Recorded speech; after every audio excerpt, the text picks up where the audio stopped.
राधे वल्लभ श्री हरिवंश आप सभी को। उम्मीद करते हैं श्री जी की कृपा से आप सब कुशल मंगल होंगे। तो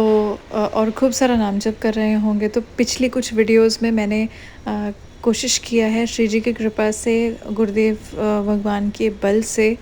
कि हम लोग क्योंकि दीक्षा जो लोग प्राप्त करना चाहते हैं गुरुदेव भगवान के यहाँ से और श्री हरिवंश महाप्रभु की कृपा से हम सभी जो है वो दीक्षा लेने का प्रयास कर रहे हैं, जिसमें से कि कौन कौन से नियम हैं और कौन कौन से आपको ग्रंथ से आपको पाठ करना है, कितनी बार क्या कौन से ग्रंथ से पाठ करना है और कितने पद पढ़ने हैं, सारी इन्फॉर्मेशन जो है पिछली वीडियोस में ऑलरेडी दी हुई है। उसके साथ साथ आप उसको जा कर के देख सकते हैं। लेकिन एक बहुत ज़रूरी इम्पॉर्टेंट चीज़ ये है कि कई बार ऐसा होता है कि बहुत सारे भक्तों का ये प्रश्न आता है कि हम लोग ने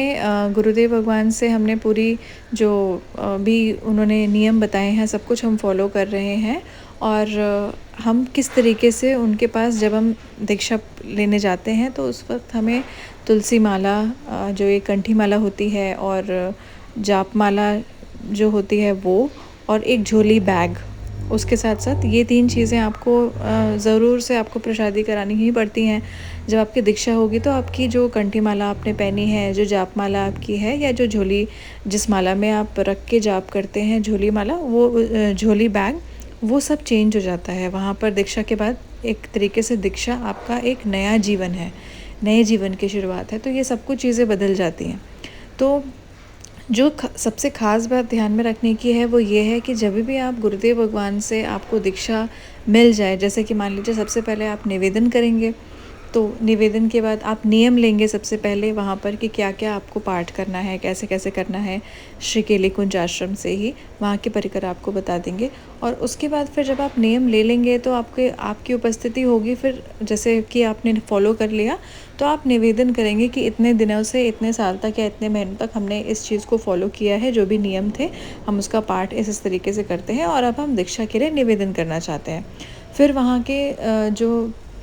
जहाँ वहाँ पर जो परिकर है वहाँ वो आपसे प्रश्न करेंगे, और जब तक उनको ठीक नहीं लगता कि हाँ सच में, और जब असली बात यह है कि जब तक श्री जी की कृपा नहीं होती है तब तक आपको दीक्षा नहीं मिलती है, और जैसे ही श्री जी की कृपा होती है, हमारे गुरुदेव भगवान की कृपा होती है, आपको दीक्षा मिल जाती है।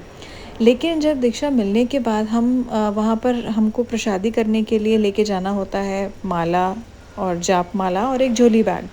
तो जो कि आप केलीकुंज से भी ले सकते हैं। उसमें कुछ डिज़ाइन वगैरह नहीं बना हुआ होना चाहिए।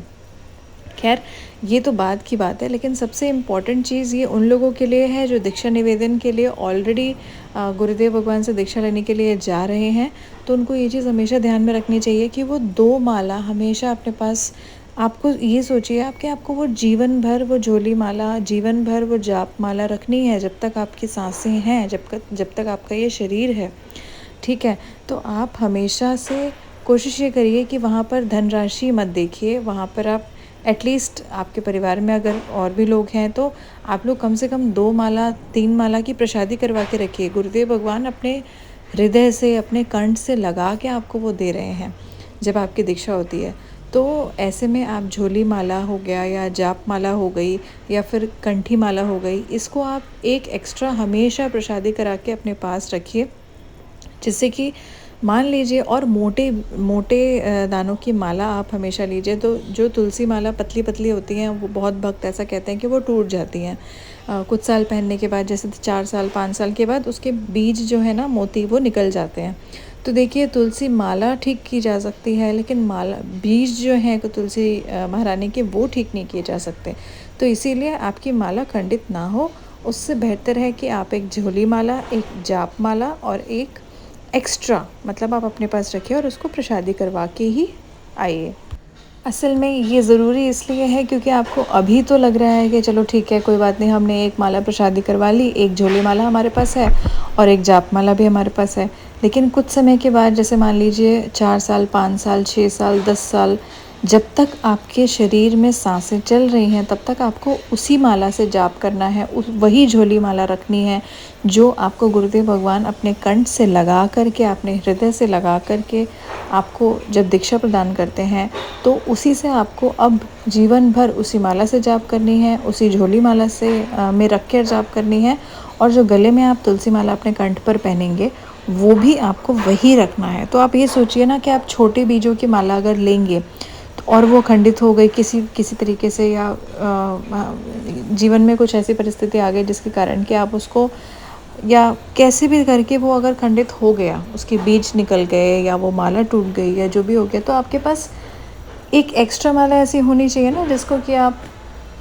पहन सकें। या मान लीजिए जब तक कि आप उसको ठीक करने के लिए जब तक आपने दिया है तो आप दूसरी माला को अपने कंठ में धारण कर सकें, ताकि आपका कंठ खाली ना रहे, आपका गला खाली ना रहे। तुलसी महारानी हमेशा आपके साथ आपकी रक्षा करें और आपके साथ हमेशा रहें। तो इसके लिए आप प्रसादी हमेशा जब भी करवाने जाएं तो ध्यान रखें कि आपको अलग से एक और एक्स्ट्रा माला ले करके प्रसादी करवा के आप अपने घर में जहाँ पर आप पूजा करते हैं, जहाँ किसी अच्छे स्थान पर आप उसको रख दीजिए।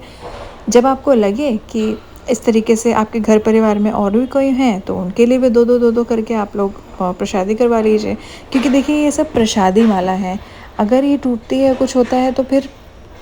आपने दीक्षा ली हुई है गुरुदेव भगवान से, तो आपको उन्होंने अपने, सबसे बड़ी बात यह है कि उन्होंने अपने हृदय से लगाकर वो चीज़ आपको दी है, अपने कंठ से लगाकर उनका स्पर्श है, उनका